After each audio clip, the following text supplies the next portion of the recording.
일상에 바쁜 여러분들을 대신해서 지식과 인사이트를 정리해드리는 매일 독서 매일 인사이트입니다.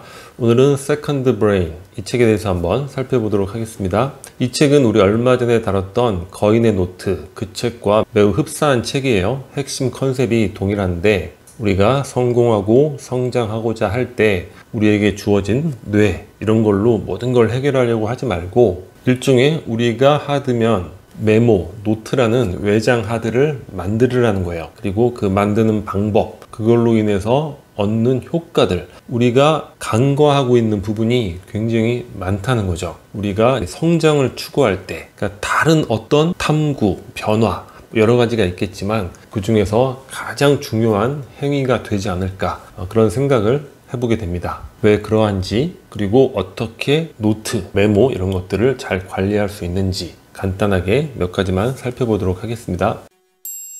사라지는 아이디어. 머리는 아이디어를 생각하는 곳이지 보관하는 곳이어서는 안 된다는 거예요. 생산성 분야의 권위자인 데이비드 앨런이 이야기한 내용인데, 이 책의 핵심을 이 문장으로 다 표현할 수 있을 것 같아요. 자, 우리의 머리, 그 한계가 있잖아요. 용량이라든가 여러 가지 역량들, 그걸 가지고 뭔가 좋은 아이디어를 생각을 해야지 기존의 잡다한 아이디어들을 보관하고 그것만으로 진이 빠지고 그래서는 안 된다는 거예요. 근데 우리가 대부분 사실 이렇게 살고 있잖아요. 핵심적인 것에 사용해야 될 머리를 잡다한 것들에게 사용하고 있죠. 아차, 그거 했어야 됐는데, 아차, 그걸 어떻게 하지? 또는 과제가 주어졌을 때 그때부터 아이디어를 떠올리려고 하고 전혀 떠오르지가 않죠. 그래서 이 보관은 외주를 두어야 된다. 메모하고 노트를 해야 된다는 거예요. 또 하나 생각해 볼게. 자, 과거인들은 지니어스라는 단어, 그 자체가 천재를 의미하는 단어로 사용이 되는데, 과거에는 그런 게 아니라 지니어스는 외부에서 나에게 문득 날라오는 아이디어, 그 중에서 아주 천재적인 아이디어, 좋은 아이디어, 그거를 이제 지니어스라고 불렀다는 거예요. 지니어스가 탁 하고 찾아온단 말이죠. 그럴 때 그런 것들을 항상 메모하고 기록을 해놔야 돼요. 그렇지 않으면 그 지니어스는 금방 날아갑니다. 우리 그럴 때 많지 않아요? 그때 뭔가 좋은 아이디어가 떠올랐는데 그 자체를 기억을 못 해내는 거죠. 그래서 우리가 항상 일상에서 기억의 외주화, 메모하고 나만의 노트를 가지고 관리하는 습관, 그런 것들이 정말 중요할 것 같습니다.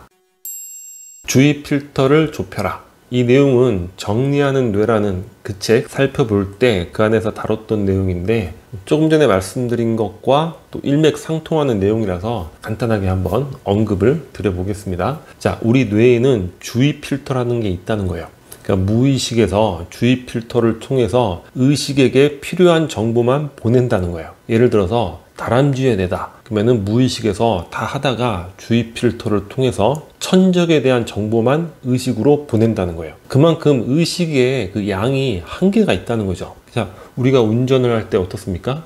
다 무의식적으로 운전을 하죠. 전화 통화하면서도 운전하다 보면 어느새 목적지에 와 있고, 어떻게 왔지? 그런 느낌 들잖아요. 그런데 이 무의식에서 운전을 하다가 의식에게 뭔가 위험성 있는 물체들, 그런 것들만 보낸다는 거죠. 그게 무슨 얘기냐? 그만큼 우리 의식의 영역에서 처리할 정보의 양이 한정돼 있다는 거예요. 그러니까 우리가 주의 필터를 이렇게 넓혀가지고 아무거나 다 보내면 안 되죠. 왜냐? 한정돼 있는데 거기다 잡동사니 이런 거 다 넣어놓고 정작 중요한 것들에 의식을 집중하지 못한다는 거예요. 그래서 성공한 이들은 이런 문제를 어떻게 해결하느냐? 비서가 있죠. 보좌진이 있고 매니저가 있죠. 그런데 우리 일반인들은 이렇게 비서를 두거나 보좌진, 매니저를 두기가 어렵죠. 그래서 우리가 메모를 이용하고 노트를 이용하고, 또 이 책에서는 잘 나와 있지 않은데 알람 기능을 잘 이용을 해야 됩니다. 그래야지만 우리도 우리의 주의 필터를 줄여가지고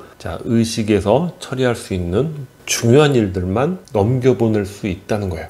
그런 차원에서 또한 이 기억의 외주화, 굉장히 중요한 일이죠. 도구를 신체의 일부로 편입하라. 자, 우리가 스마트폰을 일상에서 거의 한 몸처럼 사용을 하고 있잖아요. 그리고 인터넷 어떻습니까? 거의 한 몸처럼 쓰고 있어요. 자, 스마트폰을 잃어버리거나 갑자기 인터넷이 끊겨요. 어떻게 됩니까? 내 몸의 한 부분을 잃어버린 것 같은 그런 상실감, 또는 어찌할 바 모르는 그런 상태에 빠지게 되는 거죠. 그러니까 벌써 스마트폰이라든가 인터넷 이런 도구는 우리 신체의 일부로 들어와 있다, 이렇게 볼 수가 있죠. 그래서 우리 몸은 어떤 도구를 계속 사용하게 되면 그 도구를 신체의 일부로 포함하도록 몸의 지도를 바꾼다고 합니다. 그러니까 우리 자체로 태어난 요 한계가 있잖아요. 이 한계를 외부 도구를 통해서 아주 크게 확장시킬 수 있는 거예요. 그런 차원에서 우리의 주어진 역량, 한정된 자원 이런 것들을 효과적으로 쓰기 위해서 또한 기억의 외주화, 메모, 노트, 알람 그런 것들이 얼마나 중요한 것인가 생각해 볼 수 있을 것 같습니다. 단순히 세컨드 브레인, 메모하고 노트 만들고 이렇게 기억의 외주화를 열심히 해라 이렇게 이야기하면 설득력이 좀 약할 수 있죠. 근데 이 책의 저자는 자신만의 경험을 이야기를 하고 있습니다. 이 작가가 대학교 3학년 때 원인 모를 통증이 온 거예요. 그런데 의사들도 그 이유를 모르는 거예요. 몇 달, 몇 년을 막 고통에 시달리게 됩니다. 그 정도가 아주 심각한 수준이에요. 완전 절망 그 자체고, 자, 이런 식으로 고통만 겪다 살 것 같으면 죽은 것이나 뭔 차이가 있을까? 이런 생각까지 하게 되는 거죠. 사회적 교류 이런 것도 생각할 수가 없는 거예요. 그러니까 어차피 망가진 인생, 자, 다시 새롭게 시작을 해보자. 그때부터 이제 수첩을 꺼내서 메모를 하기 시작합니다. 그날의 기분, 하고 있는 일, 그리고 나의 병이 어떻게 진행이 되고 있는지, 어떤 행위를 했을 때 이것이 도움이 되는지, 효과가 있는지, 어떤 생활 습관이 유익했는지 이런 것들을 항상 메모하고 체크하고, 그 자체가 하나의 그 병력 기록이 되는 거예요. 그 과정에서 깨달음을 얻게 되는 거죠. 그러니까 아이디어를 얻게 되는 거고 인사이트를 얻게 되는 거예요. 자, 아이디어 인사이트가 맨땅에 헤딩하듯이 그냥 어디서 지니어스가 쏙쏙 들어오는 게 아니라는 거예요. 그러한 기록의 역사, 그 과정에서 기록을 되돌아보면서 패턴을 인식하게 되고 거기서 지니어스가 폭폭하고 들어오게 되는 거죠. 그러면서 식습관을 변화시키게 되고, 그래서 그렇게 오랫동안 저자를 고통스럽게 했던 병을 극복을 하게 됩니다. 그러니까 단순히 메모해서 성장하고 성공해라 이런 게 아니라 이런 절대절명의 심각한 질병, 그런 것에서도 헤어나올 수 있는 도구가 바로 그러한 기록이었다는 거죠. 이 책에서 이야기하고 있는 이제 기록의 노하우인데, 이 책 전체는 이런 기록의 방식, 방법, 노하우, 팁 이런 것들에 대해서 서술을 하고 있습니다. 개별적으로 참고하면서 그 중에서 내가 어떤 것을 적용해 볼 수 있을까, 개인적으로 취사 선택을 하시면 될 것 같아요. 핵심적인 거 몇 가지만 정리를 해보면, 자, 일단 중요한 게 디지털 메모장을 이용하라는 거예요. 원노트, 킵, 노션, 에버노트 많잖아요. 저는 개인적으로 아주 옛날부터 그 다음 카페를 사용하던 습관이 있어가지고 다음 카페를 그냥 비공개로 해서 개인 메모장으로 이용을 하고 있어요. 근데 여러분들 요즘에 많이 나오니까 그 중에서 하나를 선택하시는데, 자, 디지털 메모장을 이용하는 게 왜 중요한가? 자, 메모나 기록이 막 중구난방으로 흩어져 있잖아요. 그래서 분명히 내가 기록을 해놨는데 어디다 기록을 해놨지? 또 그것 찾느라고 시간을 헤매게 되는 거예요. 그래서 하나의 디지털 메모장, 그리고 분실 위험이 없습니다. 우리가 비망록을 작성해서 갖고 다니는데 그거 잃어버릴 수 있잖아요. 저도 대학 시절 내내 책 읽으면서 좋은 문구들 적어놓은 그런 노트가 있었는데 누가 훔쳐갔는지 잃어버렸어요. 지금 만약 그걸 다시 보게 된다면 와, 얼마나 많은 그런 인사이트가 팡팡 터지겠습니까? 대학 시절 내내 정리한 건데. 그럼 분실의 위험이 디지털 메모장은 없죠. 그리고 접근성이 좋죠. 이건 전 세계 어딜 가더라도 나의 비망록에 접근할 수 있는 거야. 인터넷만 가능하면 항상.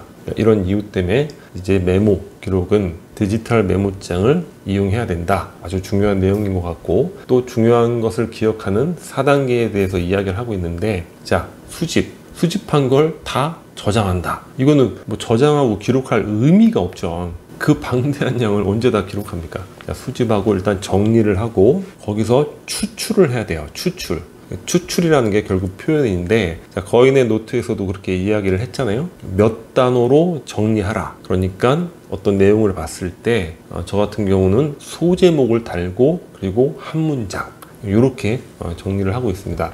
그래야지만 이게 기록과 메모에 의미가 되는 거예요. 이 정도로 정리를 해야 된다는 거죠. 그리고 저자는 정리 카테고리에 대해서도 조언을 하고 있는데 4가지예요. 하나는 프로젝트, 내가 진행하고 있는 일이라든가 회사에서 일이라든가 단기적으로 비즈니스를 할 때 처리해야 될 일들, 이런 것들 많이 있잖아요. 그런 것들 주제별로 이제 프로젝트 정리를 해서 그 폴더 안에다가 관련 내용들을 또 메모하는 거죠. 그렇게 많이 저장이 되면 아까 말씀드렸죠. 찾아보고 저장하고 그걸 다시 한번 검토해보고 그 과정에서 지니어스가 찾아오게 되는 거예요. 2번째는 영역이라고 되어 있는데 오랫동안 관리하고 장기적으로 해야 되는 그런 일들, 건강이라든가 돈, 집, 차량, 가족, 이런 얘기를 하고 있습니다. 가족들 생일, 결혼기념일 이런 것도 저장하고 알람 설정 안 해놓으면 다 까먹게 되죠. 그런 거 기억해야지 에너지 소모해서는 안 된다는 거예요. 3번째는 자원인데 향후 어떤 방식이든 간에 도움이 될 것 같다, 이런 것들 핵심적인 내용 메모 또는 링크 이렇게 보관을 해두는 거죠. 4번째는 보관소인데 전에는 1, 2, 3번에 속해 있었는데 지금은 비활성된 항목, 그러니까 그 내 메모, 노트를 정리하면서 걸러내는 거죠. 가지치기를 하는 거야.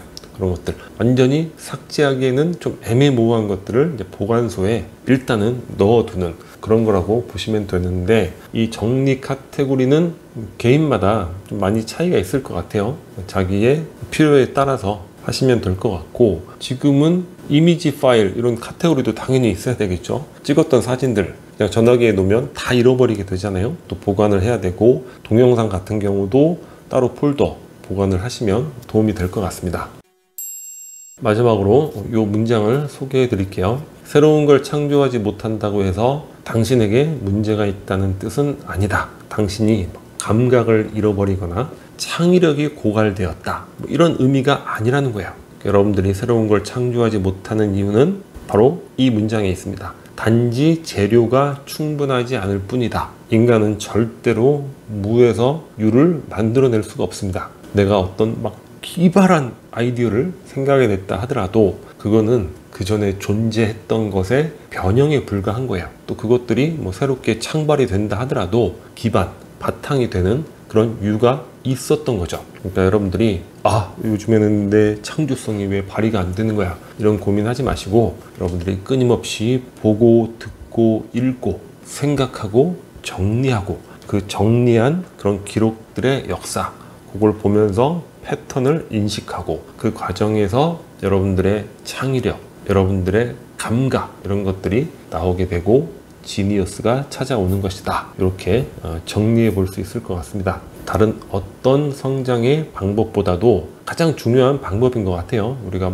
독서를 한다, 독서하고 끝, 다 또 잃어버리잖아요. 그 중에서 핵심은 반드시 메모하고 기록으로 남겨야 된다는 거, 그런 것도 다시 한번 생각해 보게 되는 것 같습니다. 자, 오늘 영상은 여기서 마치도록 하겠습니다. K컬처가 구독 버튼이고요. 구독과 좋아요 많이 부탁드리겠습니다. 감사합니다.